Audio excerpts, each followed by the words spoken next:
All right, welcome everybody. This is the Influencer Show, and today we have Jenny Kennedy from Project MKC. We have Palmer, and we have Harper, all joining us on the program today. We're going to talk a little bit about these gals and the great programs. But first, do you guys want to introduce yourselves and tell you who you are? Sure. Hi, my name is Harper Marlowe, and my middle name is Shay. Shay? And where do you go to school? I go to school at CH Camel, and this year I did homeschool because of COVID, and I had a great teacher named Miss Gerdick who came to help me. You're going to make her day that you cited her on your program? That's awesome. And what about you, Palmer? What do you do? Do you play? I used to go to school at preschool, and now I'm at kindergarten. Nice. Kindergarten's the best, right? Yeah. Yeah, for sure. So, She's going to kindergarten. All right. And Jenny, why don't you introduce? I'm Jenny Kennedy, and I am these lovely little girls' grandma. And Joe was nice enough to ask us, and we appreciate it, to be on the show. And for those of you who are not familiar, Jenny was the principal behind one of our favorite charitable organizations. So I ran into you first when you were helping Struthers schools, kids at Struthers School. Right. And Deb, my wife, was so impressed with what you guys were doing with the community, with kids, with schools. So kind of give the introduction of what that program entailed. So when we first started, we were just doing birthday parties at like Beatitude House, and we did it in both the Warren and Youngstown sites. So that was monthly, and that was our very first program. We were basically working out of our house, trying to figure out how to do this. And so from there, we started wanting to get into some schools and do some different things. Well, I had a friend that worked at Struthers Elementary. She introduced me to Maggie Coach, who's one of my favorite humans, along with Lori Sorenko. She's the one that introduced me to Maggie. So Maggie set us up in the kindergarten with all the kindergarten teachers. So every week we would go in there, and I think there's 6 of them. So we would go in there 45 minutes into each class and kind of just get our bearings and do some stuff with the kids. And then, after a while, our program started branching out more, and so that wasn't feasible for us to go into the schools like that anymore. And right now, I'm pretty much, I would say the word retired. I mean, the kids pretty much have taken over. Yeah. So it's my daughter, Shelly. Justin just started in September, which is my son. And then Justin's wife, Jana, and my niece, Colleen. So they pretty much are running the place. They're distributing close to 100,000 diapers a month. Right now, we're in the summer food program where they're distributing food to 20 different families every other week for the summer because, they don't get their free lunches and things like that. And so they get fresh produce and meats and things like that. And Harper actually went to MKC every Monday this year for school. She would just do her schooling there. Nice. So during her break, which is 11:15 to 12:30, she would help maybe pack some comfort kits, and not sure what else you did while you were there. But, so Harper, you literally grown up around helping people. Yes. My mom is on the board at Animal Charity too, so we always go there and help out the dogs. Okay. And cats. And cats. And cats. So being around all of these programs that change people's lives, I mean, you think when you grow up you're going to do something similar? Yes, I think when I grow up, I want to work at Animal Charity and MKC. I love animals, and I also love helping people. I'm gonna do the same. You're gonna do the same? You're gonna help people and animals? That'll be great. Excellent. So with COVID and everything, it probably changed up everybody's schedule, even in your world. So the needs probably were the same or more. They were probably more. More, yeah, and right. the channels of help probably were less and harder Right. to come by. So how'd you guys navigate that? So we used to have volunteers every Tuesday. I'm sorry, once a month on Tuesday. And there might have been 45 or 50 women in there that would repackage the diapers and help get orders ready. Well, obviously, you know, some of them were elderly too, and nobody wanted anybody to get sick. Right. And so we just stopped our volunteer program entirely. So we did have Mike Iberis and the Second Harvest Food Bank send over the National Guard, and they would pick up 80,000, 90,000 diapers and distribute them with their food. So that was a big help at first. And then, you know, they just kind of figured it out at the office. Right now we're not repackaging diapers. So Okay. they're getting what they need and maybe even more. They have to break them up themselves, Right. which, you know, is fine. And the food program this year, we do have some volunteers helping because Worley Brothers comes with a truck and unloads it all and stuff. It's a lot of work. So Farmers National Bank has been helping with that this summer. And hopefully we'll be able to get into back into the slowly getting volunteers back. And I'm assuming shortly. that things have gotten a little better as far as the There's- response from the public and the help. Oh, the and response stuff. with the public throughout the entire COVID has been That's awesome. amazing. Yeah. So, you know, not having to have our benefit dinner, we ended up having a live auction, you know, from all of the auction items that we had for the dinner.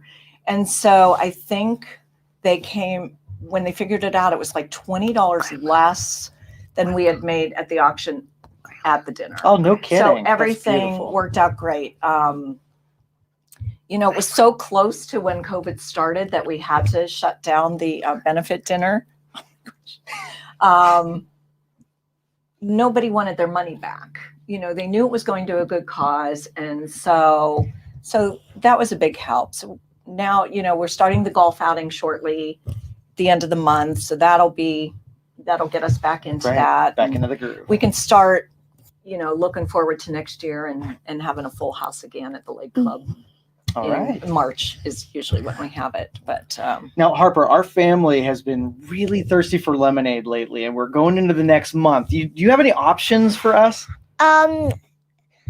Yes. You do. Yes, I do. So for 6 years, we've been doing a lemonade stand on July 31st.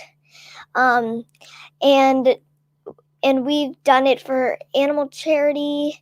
We've done it for the nursing home. We've done it for a lot of people. we helped Whatever. Robert get a van. Yes, we helped him get a van, and Friends of Fido. and all the money that we get, we give to the person or the place that we think needs it the most. Okay. Who's the beneficiary this year?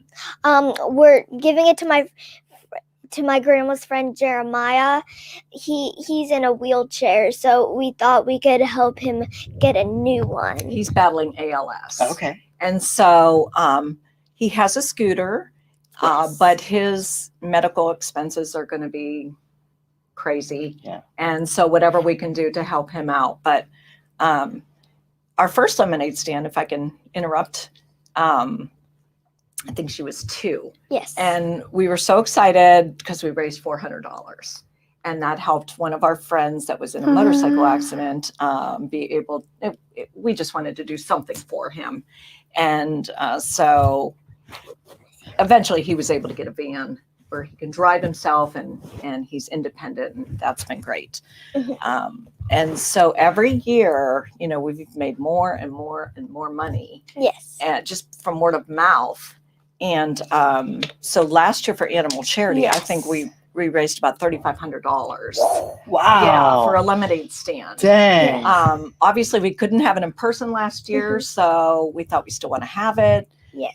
We bought just bottles of lemonade and we distributed it. That's awesome. And, And you did snacks too, right? You had yes, some extra stuff? Yes, we did. And the year before that, we did it in person, and that we donated to a nursing home.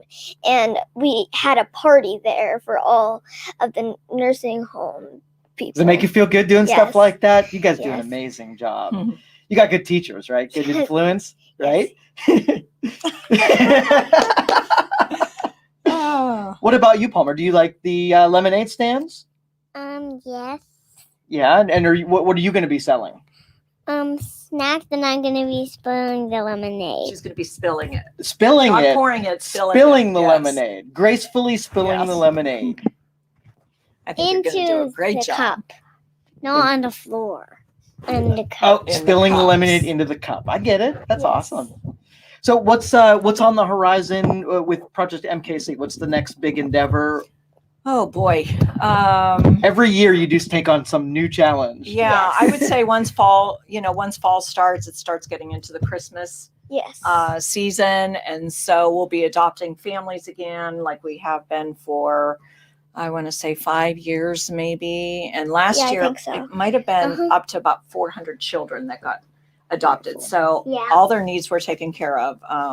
We went through the schools, we go through the guidance counselors, they give us names. We call the families just to make sure, because you don't want to assume they're okay with it, make sure they're okay with the program. And, we've been advised that your family may need adopted. And so then they give us the yes or no. And from there, everything that's on their list, we try and accommodate.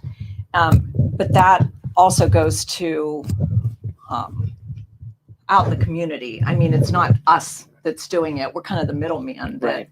find families that want to adopt other families. Right.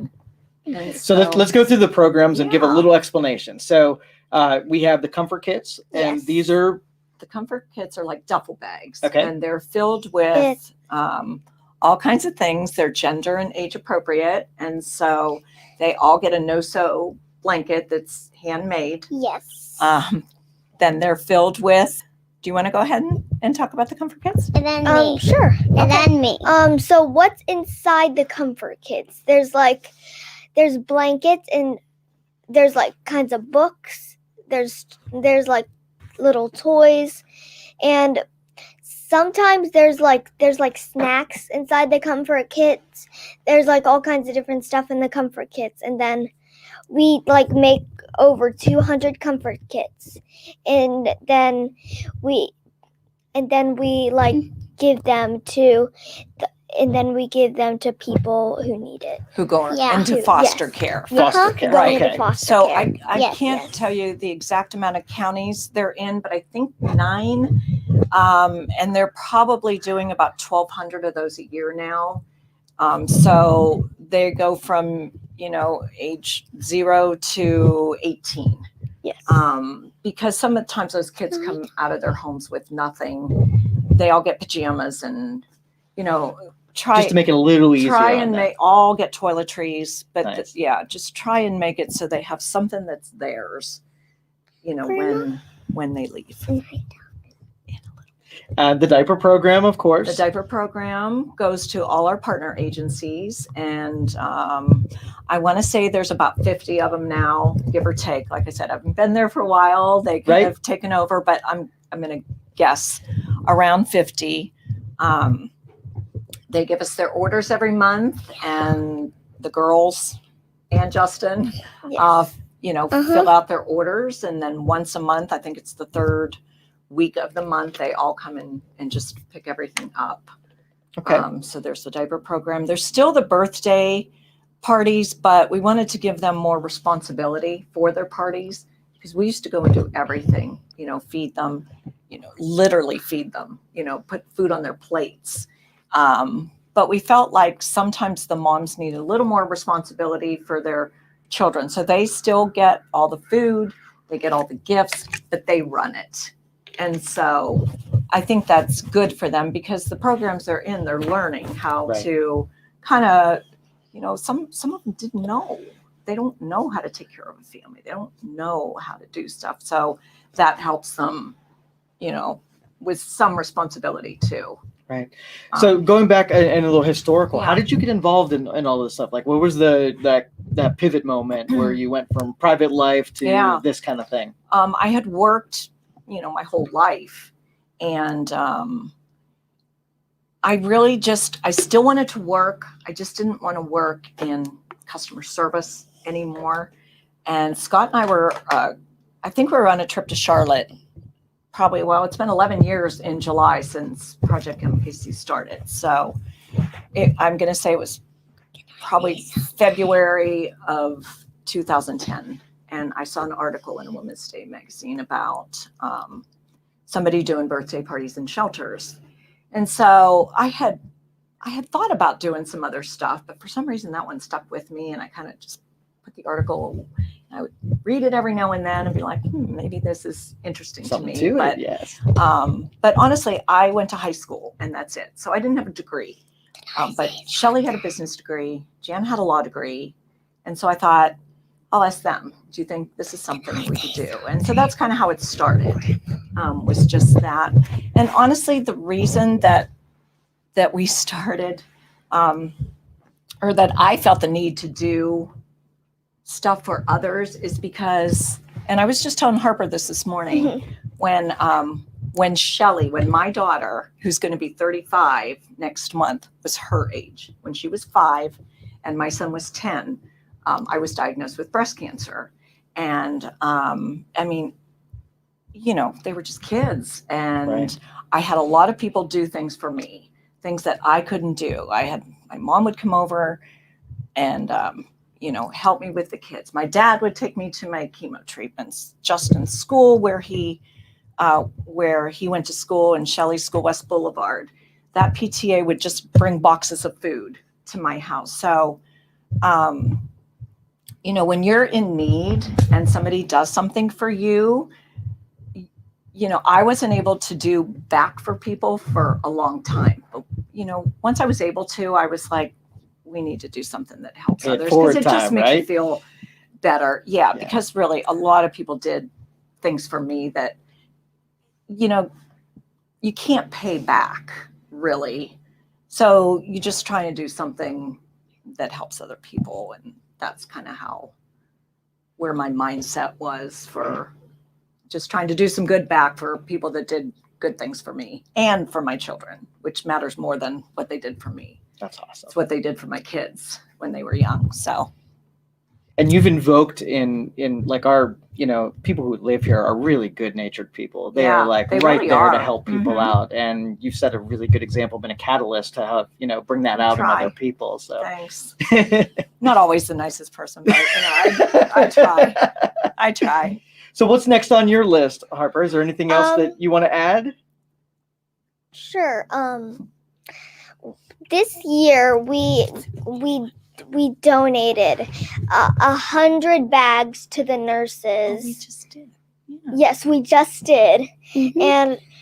and we're gonna donate them to a nursing home, because we give all kinds of stuff to the patients, but nobody gives that many stuff to the nurses. Ah, okay. So Good idea. so we're trying to make the nurses feel happy too, not just Yes. the patients. And even Landry's involved now. I mean, she's 2. And so our lemonade stand is HPL. It's Harper Palmer Landry. Oh, you got a And, new addition. I love it. Yeah. And she was involved in doing the bags. She filled the bags. She made her own cards. And So you're the CEO of the lemonade stand, right? Mhm. You're the Yes. official distributor and in production, and then Landry is support staff. Yeah, Support she staff. just goes around. She's the crafts person. Okay, Yeah. nice. She's the one who makes the craft and says anyone wants to come help her. Oh, Aw. nice. Very nice. Yeah. So they're all good girls, and hopefully they'll do good things when they get older. So if the public wants to get involved and kind of push either their resources, their time, are there still avenues for that at Project MKC? Oh yeah. They can just go to projectmkc.org. Okay. Everything's there on the website. The phone number there is 330-758-3434. Only Colleen's there this week, but because everyone else is on vacation. But yeah, they can call anytime and leave a message, and someone will get back to them, and we'll be happy to get back into the volunteer game pretty soon. Gotcha. And you said golf outings coming up, and Golf then you have the outings. gift baskets on social media. Gift, yes, social media does have the gift or the prizes online, and there is a $1,000 grand prize. Oh, this year in nice. cash. Everyone wants cash. Not everyone might want one of the baskets, but everyone can sign up for the cash. Yes. I think it's going to be an all-around way better 2021 I hear ya. I than hear ya. 2020. So far, so good. People are traveling. People are out in the community again, and it's been great. All right. Well, Harper, do you want to close us out with anything? Have any more information you want to get out to the people? You are loaded up on that paper. Well, I have know. yes. Cheat sheet. So I have Cheated before. one more thing that I think it would be good for the show. Okay. Go ahead. Okay. So we also do make cards for the nursing home patients. Like sometimes for Christmas, sometimes for like Easter, sometimes for Halloween. Like it makes them feel happy. So we do some things for the nursing home patients. Well, most things for the nursing home patients, but we also do some things for the nursing home nurses. Excellent. Very cool. Well, thank you all three of you Thank for you for joining me having today. us. Thank you. And good luck with everything, and we'll keep in touch. Okay, sounds great. Thank you for listening to this show on Youngstown Studio. If you like our programming, we invite you to subscribe to our YouTube channel, follow our Facebook page, or subscribe to your favorite podcast platform like iTunes or Spotify. This is original Youngstown content, and we would appreciate you sharing the videos and the word about us. Thank you.